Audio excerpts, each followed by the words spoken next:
Have you ever noticed how two people can work equally hard, yet one is celebrated while the other is ignored? One gets opportunities, the other gets obstacles. One is born into recognition, the other spends a lifetime trying to earn it. Maybe you've felt that difference yourself. You studied harder, worked longer, sacrificed more. Yet somehow it seemed like life kept rewarding someone else. And after enough disappointments, a dangerous question begins to grow in the mind. What is the point of trying if the game was never fair to begin with? Most people carry that question silently. They don't talk about it, but they feel it every time they are overlooked, underestimated, or judged for circumstances they never chose. Thousands of years ago, there was a man who lived that exact reality. A man born with extraordinary potential, yet denied recognition from the very beginning. A man who spent his entire life fighting against labels he never created. His name was Karna. And if you've ever felt like life gave you a harder path than everyone else, then his story is already your story. Because Karna's philosophy was never about winning. It was about what happens when life gives you every reason to become bitter, and you refuse. Most people remember Karna as a tragic warrior from the Mahabharata, a rival of Arjuna, a loyal friend, a legendary archer. But that is not what made Karna unforgettable. What made Karna unforgettable was his relationship with suffering. Because unlike many heroes, Karna did not begin with privilege. He began with rejection. Before he could even understand who he was, the world had already decided who he wasn't. And that feeling is more common than most people realize. Maybe not in the same way, but many people spend their lives fighting invisible labels. Not talented enough, not rich enough, not attractive enough, not connected enough, not good enough. Karna understood that pain. Because he lived it. Every achievement he earned was questioned. Every victory was challenged. Every step forward came with resistance. And yet he kept moving. Not because life was fair, because he refused to let unfairness decide his future. That is the first lesson of Karna's philosophy. Your circumstances explain you. They do not define you. Most people use their disadvantages as proof that they should quit. Karna used his disadvantages as fuel. And maybe that's why his story still resonates thousands of years later. Because deep down, everyone is fighting a battle they didn't choose. Some people fight poverty. Some fight rejection. Some fight loneliness. Some fight self-doubt. The details change. The feeling stays the same. And Karna's life asks a difficult question. What will you do with the pain you've been given? Because pain can create two different people. One becomes bitter. The other becomes stronger. Karna chose strength. But his philosophy wasn't just about resilience. It was also about dignity. Have you ever noticed how quickly people change when they finally gain power? The person who felt ignored becomes arrogant.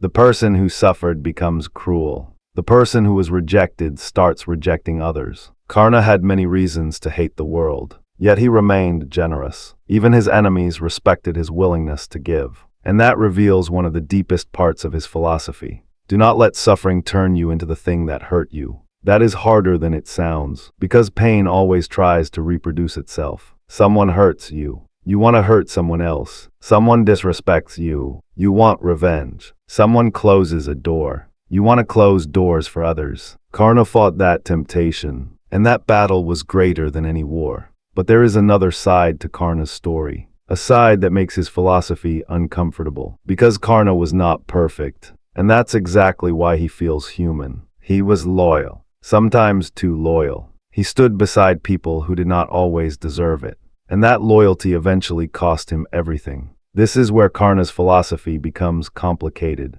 Because loyalty is a virtue. But loyalty without wisdom can become a weakness. Think about how many people stay in situations they know are wrong. Relationships, friendships, environments. Not because they are happy. Because they feel obligated. Karna teaches us that a good heart is not enough. You also need judgment, because being loyal to the wrong thing can destroy even the strongest person. And perhaps this is the tragedy at the center of his life. Karna spent years trying to prove his worth to the world, trying to earn respect, trying to silence those who doubted him. But the more he chased validation, the more power he gave to other people's opinions. And isn't that what many people still do today? They work harder to impress others than to understand themselves. They chase recognition, approval, status, acceptance, believing that one day the world will finally say, "You are enough." But Karna's story teaches something painful. The world may never give you that moment.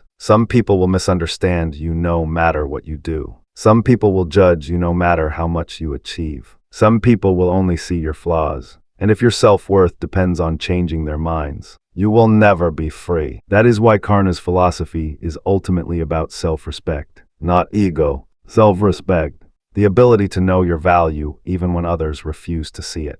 The ability to keep moving when life feels unfair. The ability to stay generous in a world that often rewards selfishness. The ability to suffer without surrendering your character. Because that was Karna's true strength. Not his weapons, not his skill, not even his courage. His character. And maybe that is why his story continues to move people today. Because most of us are not fighting kingdoms. We are fighting discouragement, comparison, rejection. The feeling of being left behind. The feeling that life gave someone else a better hand. Karna understood all of it, and his life leaves us with a question that is impossible to ignore. If life treated you unfairly, would you still choose to become someone honorable? Because in the end, Karna's philosophy was never about becoming victorious. It was about becoming worthy. Worthy of your values, worthy of your principles, worthy of the person you claim to be. And perhaps that is the hardest battle any human being will ever fight. Not proving your worth to the world, but remembering it when the world refuses to.